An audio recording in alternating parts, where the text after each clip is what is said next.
This video is about me following the advice of the song that says, love the one you're with.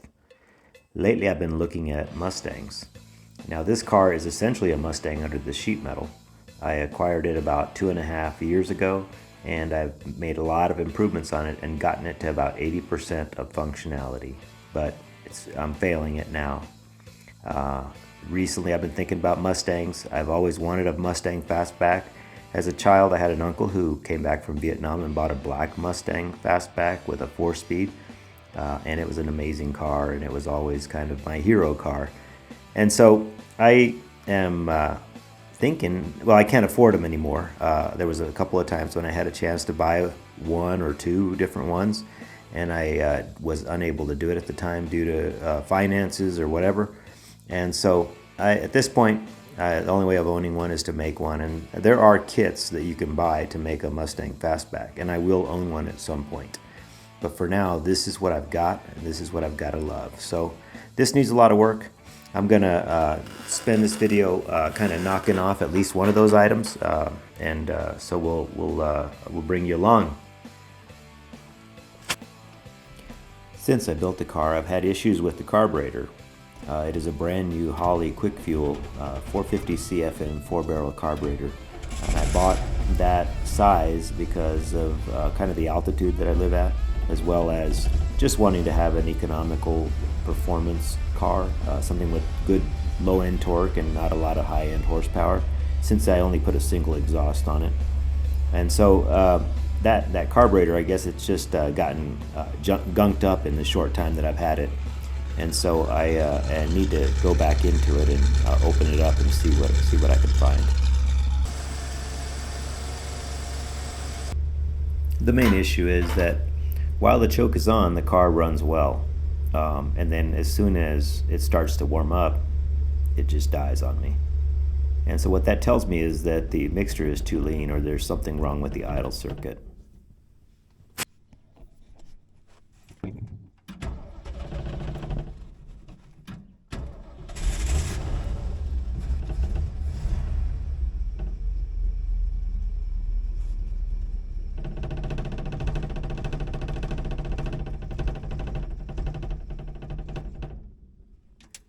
It's time to quit messing around.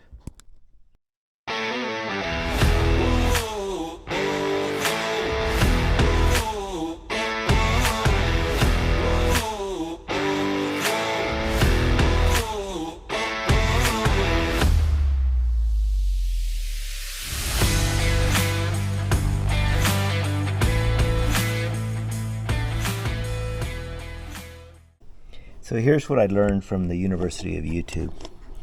Those little slots you see right there are transfer slots, and they're right there. They're long, and they are only supposed to be exposed, they say, twice the width of the actual slot itself is probably the maximum that you want to expose. Now looking at these two, it looks like the butterfly on one side is not quite as wide as it might be adjusted slightly off, because if I close that all the way, it almost hides this one over here, yet that one is still visible. And so that's a slight difference in the two, which may have an impact. So I don't know if that's something I can adjust here or not, but I need to maybe do a little research on that. But the other thing, I've got this thing totally backed off because after watching a couple of those videos, I went ahead and backed it off and tried to adjust my idle circuits, which are on the sides of the carburetor. They're this one and this one. And you can see that they're way out, and the reason was that as I closed that, I tried to adjust those to compensate, to allow the idle mixture to go in there. And I just kept turning them out until they got to this point. At that point, the information that I learned was that you have a problem with the emulsion tubes that these feed. They're plugged, and that's not allowing your circuit to work properly. So I think what happens is when you open these throttles, as they get farther and farther open, you are actually engaging a different part of the carburetor, the primary circuit or whatever it is, not the idle circuit, but the kind of the mid-range. and it's impossible to try to adjust anything on the carburetor if you have the idle cranked open. And this is the control right here, and you should not be, you should just be touching it maybe. Actually, it looks like I can go down even further. Right there. No, it doesn't go down any further. That's as low as it goes. So and the reason when you adjust, a lot of people just start cranking on that when they need to increase the idle, but all you're really doing is allowing it to slide into the next phase of its operation and screwing up, bypassing the idle circuit and then causing problems for yourself with tuning and everything else. So that's what I've learned. And then we're going to be pulling these off and kind of cleaning the emulsion tubes. I think that's really our primary effort here. So let's dive into that. This carburetor is Quick Fuel VS 500, I believe, and it's an inexpensive carburetor, relatively speaking. It worked well. My intention with that was to make sure that I didn't over carburate. I probably need to do jetting, and so that's another option for me, is to, as I kind of go through this, I probably need to jet this carburetor for this altitude. It looks like there's pretty dramatic differences as you go up. I've seen some charts that they use for which jets to use on a carburetor, and I know that this has the stock jets that came with it, and I know they made no accommodation at all for the fact that that this was at altitude. So what we're doing here is we're gonna have to pull this fuel tube out, and that should just come right out with a little coercion. Oh, it came out on this side, that's fine. The gasket is broken on the top, so I might need to replace those gaskets. The bowl looks clean, cleanish. And since I'm in here, I'm going to probably look and see what jets I have in it. I may order something. I'm going to use the screwdriver to get these out, but there's a special tool that you can get that will take these out. And then I also know that there's a whole jet kit that I can get. I'm not sure how much those are, but I may look into buying one of those. But right now, I think my idle circuits, I don't even know. Oh, they're right here. Well, let me see if I can get those out and spray a little stuff through them. Now these are usually supposed to be about a turn and a half out. I think that's how people set them up, just to get started. And when I think the other thing that they say about them is don't just go crazy cranking on them, because what you'll do is, it's a needle, and that needle will get deformed. The carburetor will get deformed inside because this needle's harder than the carburetor, and then you'll have a hard time with the tuning of it. So let's just see what happens when I squirt in here. Oh, that's coming right out of the transfer port. So that one seems like it's fine. I'll show you actually that.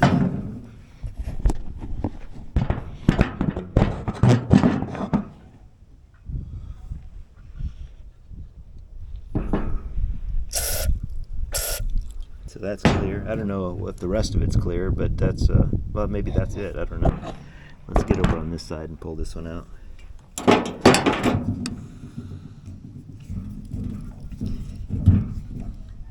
When you get older, a lot of times you work on stuff, and then a lot of time passes, and then you work on it again, and you realize how much stuff you've forgotten in that time. And carburetors are one of those things. I know I've rebuilt carburetors and done things with them, but I feel like I'm learning everything all over again every single time I do it now. So let's look. Well, that's clear. Supposedly there's some emulsion tubes. I have no idea. Maybe I needed. Oh, you know what? I bet I could pull this off.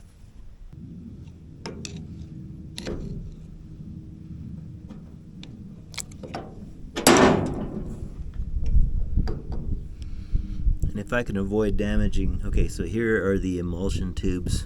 These are supposed to be the emulsion tubes here. But I see some sediment in there. So that goes like that. So we'll set it here.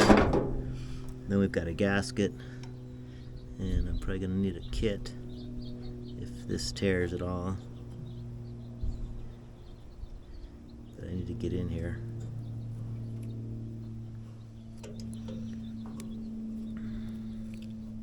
I have not worked on a lot of Holleys, but I've done a ton of Ford Motorcrafts. Or, you know, I mean, you kind of have to. They're everywhere when you're a Ford guy.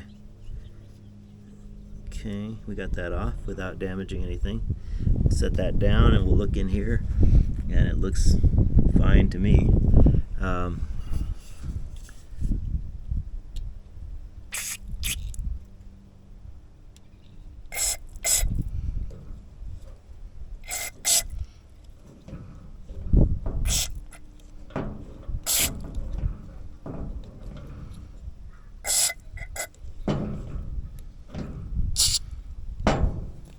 Come out of nowhere.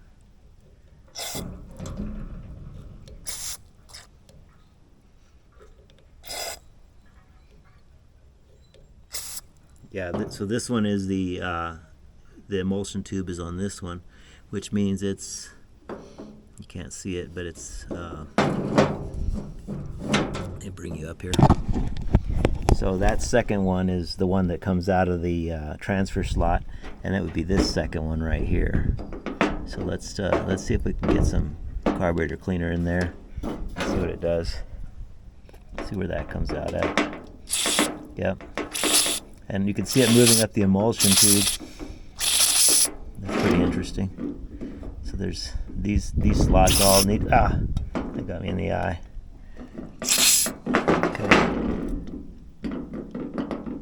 So we're gonna, this does something, that one doesn't do anything.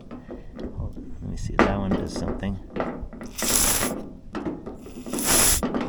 Alright, I need to put you down. I'm gonna spray through here. I'm gonna spray through here. I'm gonna rinse this off.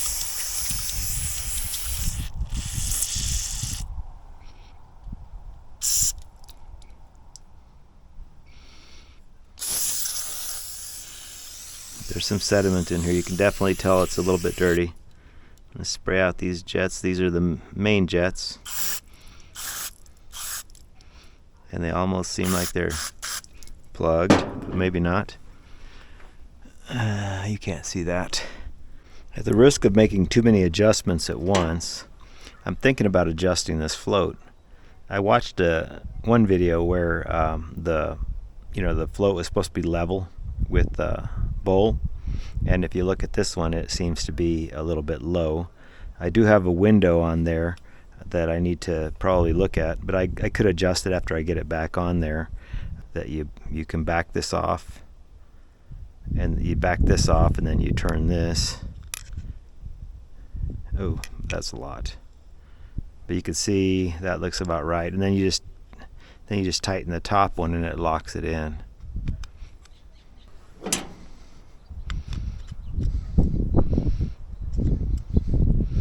And we're going to call that done. Closer than it was before anyway. Alright, so here's where I'm at. I looked at these jets and I was able to determine that they're 55 for the size. I remembered that I had a set of jets that I picked up in a little bag of stuff at a swap meet. I went over there and looked at them. They're also 55s. So maybe 55s are not the hot ticket around here, and that's why I found those. So I'm probably gonna have to order some jets, but in the meantime I think I'm gonna put these back in. They were really hard to get out, but I got them out without damaging them, and now I'm gonna put them back in until we can get something else going. The gasket is not, it's torn on the top. I think I'll be all right if I just just reinstall that for now, and I'll just order a kit for it. And then I think I will put this all back together and see if we made any difference. I'm probably going to go ahead and pull the backside off and just make sure that I clean that well. But let's get these tightened up. This is the power valve, so this is something else that is a factor in how you tune this thing, and so that's more, I think, for top end. And correct me if I'm wrong. I would appreciate it, you guys. But this is a 65. That may not be. That may be too big for me, or it may not be. Now here's something that another example of my 80% completed. I ordered a gauge for it, an air-fuel ratio gauge, and I have an O2 sensor to install in the exhaust, and I have a single exhaust, so I should be able to do that and be able to get good readings on the air-fuel mixture for this thing. I just haven't done it. So I need to go ahead and do that, and I think that that'll help me with tuning and getting this thing to be as efficient as it can be. So with that, I mean, that's just another example of something else that I haven't done that I need to do. And so before I start looking at other cars and thinking about buying something else, I should think about what I've got in front of me and eat that, because it's not gonna get any easier. I mean, I'll just keep accumulating projects and stacking them up and not making any actual progress. The best way to do this, I think I learned before, is to pull that out like so, and then put it on here, and then push that back in.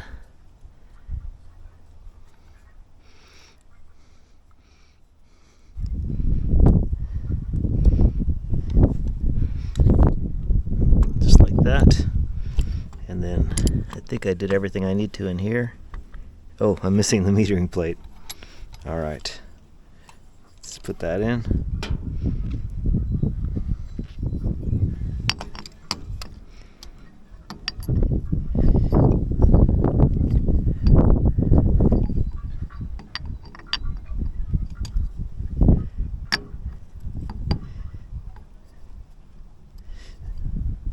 And there's still dirt there. Let's pull this back apart. That's why people have carburetor stands, I think. They're just easier to work on things with. That needs to be cleaned. That needs to be cleaned. That needs to be cleaned. All right. This has a locator hole on it. So let's put that on there like that. That's the only one.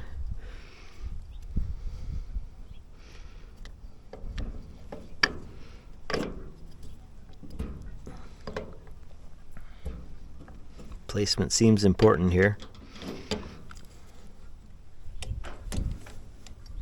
That's in. This has to go under here like this. That's the accelerator pump. And then let's see if we can't get this over.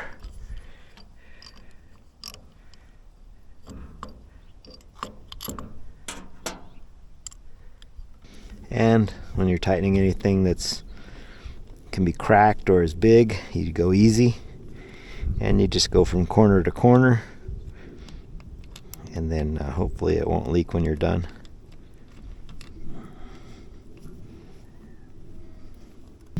I did do a little research while I was off camera a minute ago. I checked, and Holly recommends 1.1 jet size reduction for every 2,000 feet of elevation above sea level. And so I would imagine that to keep this car capable of driving to sea level, I would want to not maybe go all the way down, but easily a three point drop in the jets on both sides of this would probably be absolutely fine. I think that may be a good place to start, and then install my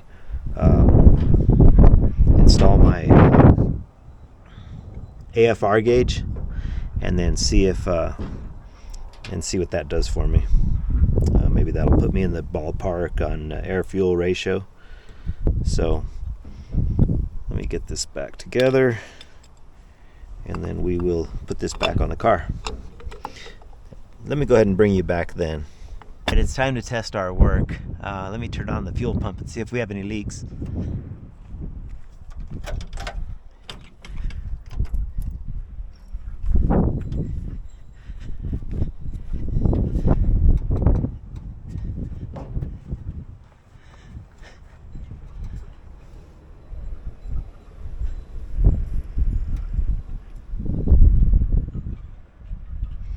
Now, there's no guarantees that it's going to run perfectly when we get it started. The timing may need to be adjusted. I have noticed when it warms up that it is probably a little bit too advanced, but I don't know if I still have it loose or not. Yeah, I do have it loose. Okay, so we'll be able to play with that as well. Let's see what we can do here.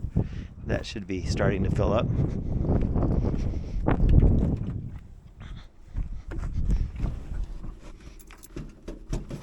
Oh, we have no throttle hooked up.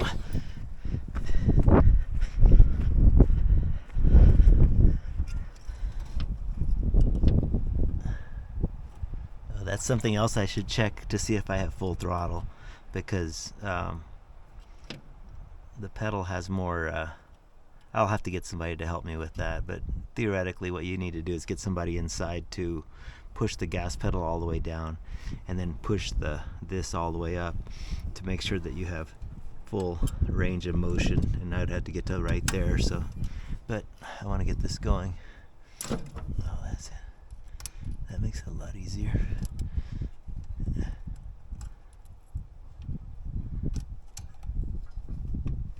Let's try that.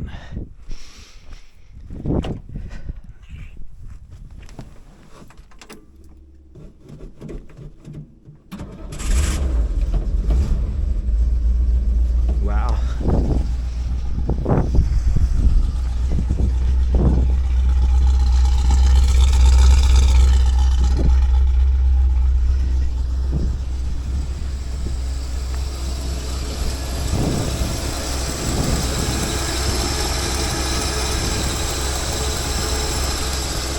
That's good news right there, that it wants to die. So I'll go out 1.5.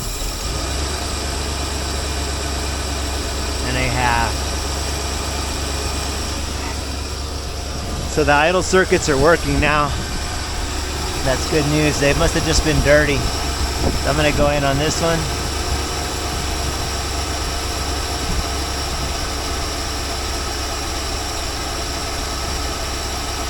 So that one's not really doing anything.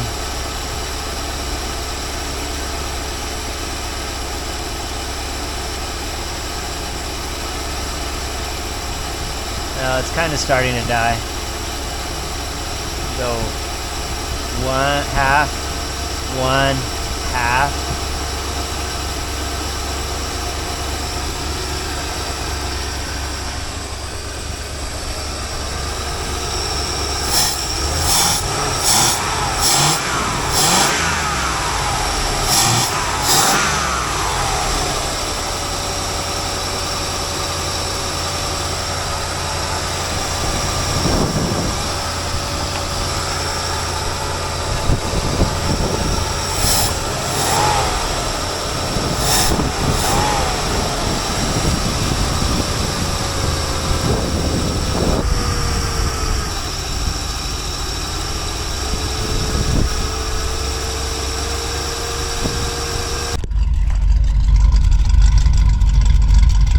For now, that's going to be it on the Love the One You're With episode on this 63 Ford Falcon. I think I'll also maybe make an attempt to set the timing on it.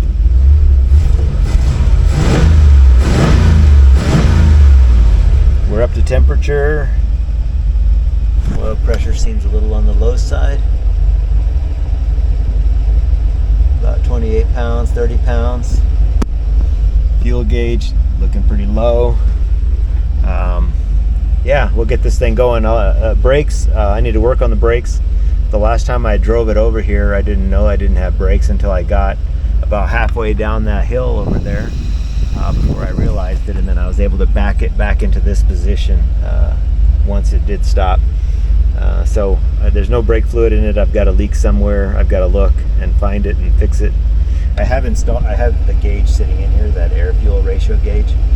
I just need to go ahead and wire it up, so, and put the air fuel sensor in it. All right, that's going to be it for now. I appreciate you watching, and thanks for coming along with me on the Love of the One You're With episode of the Ford Falcon. Thanks again.